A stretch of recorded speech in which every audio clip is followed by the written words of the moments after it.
Bonjour, bonsoir et bienvenue dans un nouvel épisode de la chaîne Agro-Eden. Nous parlerons agriculture tropicale essentiellement avec un focus sur l'Afrique. Nous aborderons des sujets d'actualité, mais aussi des concepts et définitions. Je suis Muriel, ingénieure agronome afropreneur. L'objectif est de démystifier l'agriculture. Si tu veux gagner du temps dans tes projets agricoles, écoute mes conseils, abonne-toi et active la cloche de notification pour être informé de la publication de chaque nouvelle vidéo. Aujourd'hui, nous allons parler d'exportation, de l'Afrique vers une autre contrée qui n'est pas nécessairement l'Occident. L'Afrique est un continent riche en ressources agricoles et ses cultures peuvent jouer un rôle important dans l'économie mondiale. Pour des raisons diverses, les potentialités d'exportation des produits agricoles africains sont souvent mal exploitées, notamment vers les marchés asiatiques tels que la Chine. D'autant plus qu'en septembre dernier, la Chine a supprimé ses droits de douane sur 98% des produits importés de 9 pays africains, soit le Djibouti, l'Érythrée, la Guinée, le Mozambique, la République de Centrafrique, le Rwanda, le Soudan, le Tchad et le Togo. Il est donc important de travailler à renforcer la production agricole africaine et à améliorer la qualité des produits pour un meilleur accès aux marchés mondiaux.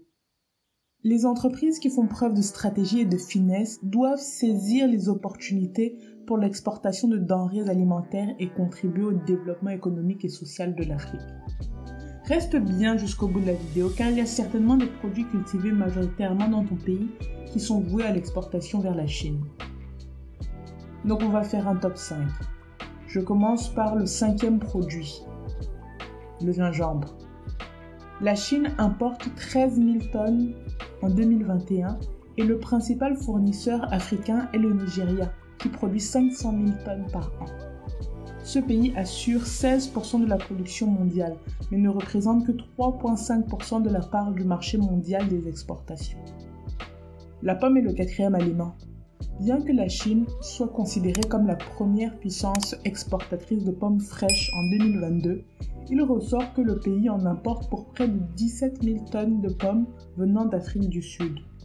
Pourquoi en importer s'ils en produisent ?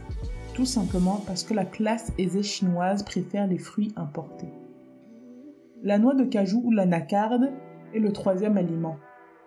L'Afrique est le 3e producteur de noix de cajou au monde et une bonne partie de cette production se concentre en Côte d'Ivoire, en Guinée-Bissau, Nigeria et au Mozambique. La Chine importe plus de 48 000 tonnes. La fervente défenseur de l'agriculture naturelle que je suis se doit de faire une petite parenthèse. Il existe une polémique sur la transformation de la noix de cajou. En effet, pour avoir la noix, il faut enlever la coque.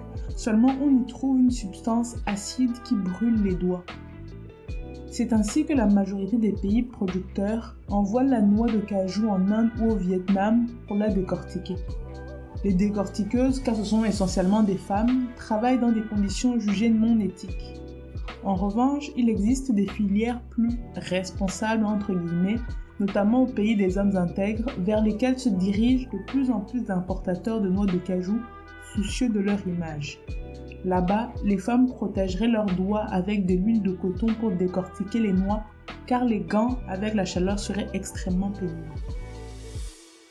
Je referme donc cette longue parenthèse et on embraye avec la 2e culture la plus exportée d'Afrique vers la Chine. Il s'agit du piment, mais soyons précis, c'est du piment que les Africains ont fait sécher avant d'exporter. La Chine importe environ 240 000 tonnes de piments séchés, dont plus de 50 000 tonnes sont issues d'Afrique, d'usines rwandaises notamment. Enfin, le premier produit est le sésame, majoritairement cultivé au Mali, Togo, Mozambique, Niger, Tanzanie. En 2021, la Chine importait près d'1,5 million de tonnes de graines de sésame, afin d'en extraire l'huile. Voilà donc pour le top 5 des cultures africaines qui peuvent être exportées vers la Chine. Alors si l'exportation vers la Chine t'intéresse et que tu es dans l'un des 9 pays cités tantôt, je rappelle Djibouti, Érythrée, Guinée, Mozambique, République de Centrafrique, Rwanda, Soudan, Tchad et Togo, pourquoi ne pas créer une coopérative agricole de sésame ou cajou ou ce que tu peux produire dans ton réseau? Dis-moi en commentaire si tu y as déjà pensé auparavant. Faire du commerce avec l'Asie, la Chine notamment. Est-ce qu'il y a une culture, vous aussi à l'exportation, que je n'ai pas citée? Dis-moi tout en commentaire. Puis n'hésite pas à aller me suivre sur les réseaux sociaux Facebook, Instagram, Twitter et Spotify. Merci beaucoup pour ton écoute et à très bientôt chez AgroEden, la garantie d'une agriculture saine.